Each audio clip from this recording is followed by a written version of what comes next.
Electric Fire Book 2, Hidden Chains, Chapter 12.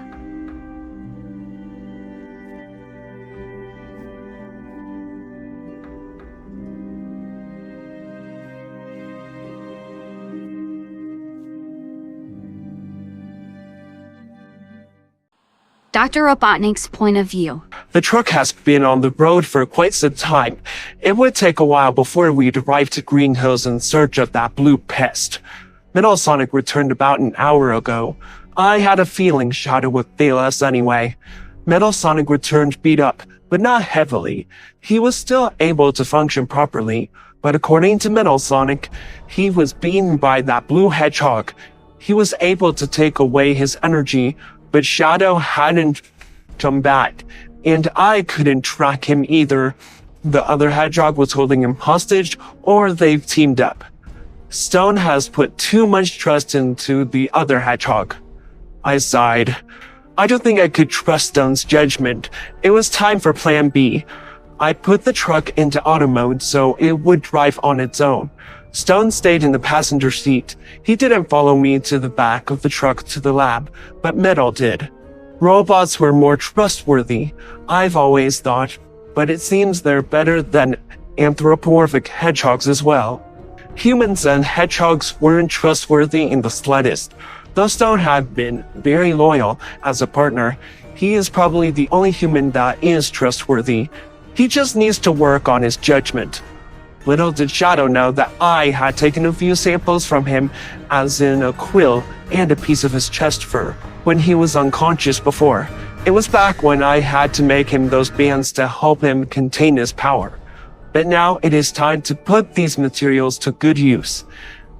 I prepared the machine again to create a new robot, or an android, like I have done with Metal Sonic.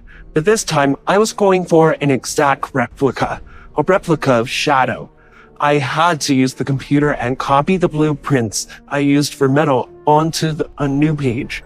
Then I changed the design of it to make it look more like Shadow, before putting the samples into the machine. As I waited for the machine to create the android, I fixed Metal's patent marks. I needed to update him as well. He just wasn't ready to take on Sonic after all. I'd have to put a case around the quill so Sonic wouldn't be able to drain his energy again. He's also going to need a few adjustments as well. I was finished repairing Metal by the time the machine was halfway done creating the new addition to the Robotnik Empire. I had enough time to make the bands I made before for the real Shadow. I couldn't just leave his wrist bare if I wanted this to work. He'd have to look exactly like Shadow, even to the bands. Everything was coming together as planned. Once the machine was finished, well then, I could work on upgrading Metal Sonic. As for the robot I was creating, well, he had a few different moves than Shadow. For one, he has laser weapons along with missiles. I couldn't get his actual powers to work with the android since I didn't have all the materials I would need in my truck.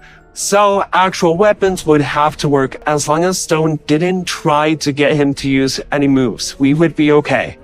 The machine was almost done by the time I finished the bands. I didn't have anything else to work on at the time, so I went to check on Ancient Stone.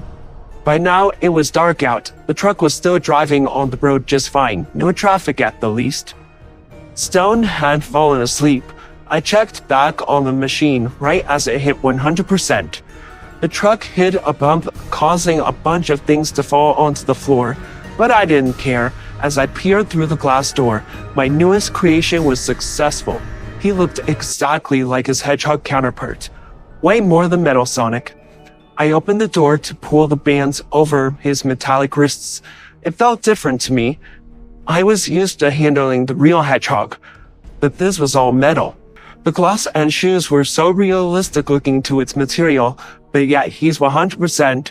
Even the fur-like texture looked real, but it was painted on. He didn't look metal at all. This was glorious. Definitely a step up from my previous creation. The bands fit perfectly on him. He awoke after I had put them on. No words were spoken between us, but now I had more work to do. I looked to Metal Sonic. He approached me afterwards, seemed he knew what I needed to do. I had to take the quill out of him in order to make a case over it to protect it from Sonic. But it would still be able to give energy to Metal to power him up. Unlike the Shadow android I created, he didn't have to rely on a quill to give him power. I made something else for him. Sonic's quill had power in which it was why it glowed and had electricity stored in it. But Shadow's quills were different. They weren't the cause of Shadow's power, so I had to create something different in order to power up the Shadow android. His abilities are different from Shadow's. I wasn't able to experiment on Shadow, so I don't know exactly about how he is capable of using his own power. I just know it has something to do with his energy. These two hedgehogs are very different, yet similar in some ways. Daybreak came after a couple of long hours. I couldn't get any sleep. Updating Metal Sonic was taking longer than expected. Mainly it took all night. Stone was still asleep at the time. We just had one day left to get to where we were heading. Shadow's point of view. Daybreak. I thought I had slept for a lot longer, since Sonic had told me what happened. Well, I couldn't get Gerald out of my head. Seemed he came from me in my dreams too.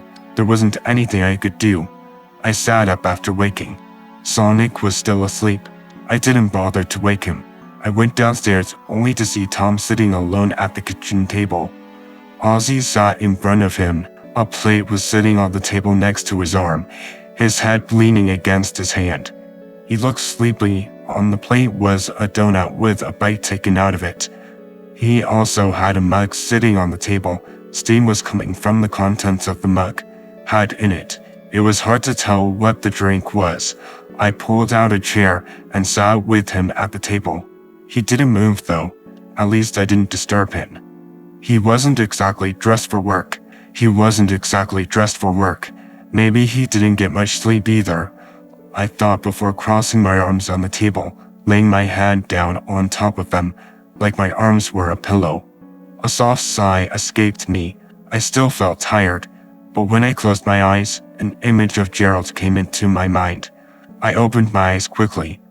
I know he is gone, but the thought of him just doesn't settle right, not after what Sonic had told me about him.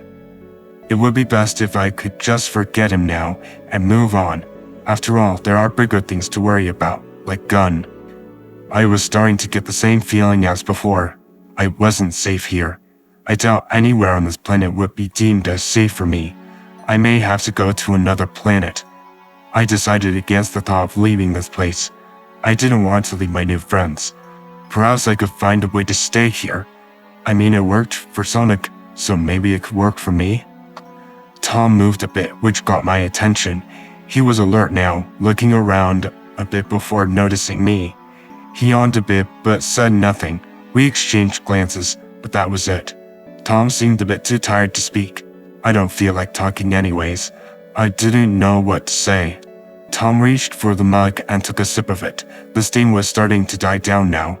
He then ate the donut after setting the mug down. I wasn't hungry at the time, nor was I thirsty. Mainly tired as well, but I wasn't quite sure how to dream without my problems finding a way to slip into my dreams. My eyelids were starting to get heavy as I laid against my arms. Sleep was wanting to wrap its arms around me, but I was fighting it. I then sat up, trying to keep myself awake. I then excused myself from the table to head back to Sonic's room. Tom still hadn't said anything. I didn't mind it though. Sonic was still asleep in the race car bed when I made it back to his room. I decided to sit on the roof for a bit, thinking the cool breeze would help to keep me from falling asleep. I just didn't want to find myself in a lab or being chased by someone who thought I was a burden. I stayed on the roof for a few minutes before going back to Sonic. That was when I felt sleep try and get a hold of me again. Fighting it wasn't quite working. Now I held it back long enough to go back to the race car bed, but instead of laying on the bed beside Sonic, I decided the beanbag chair would work better. I just didn't want to disturb Sonic by climbing back into his bed. Sleep got a hold of me pretty quickly. A few minutes after lying down, Well, I fell into a deep sleep.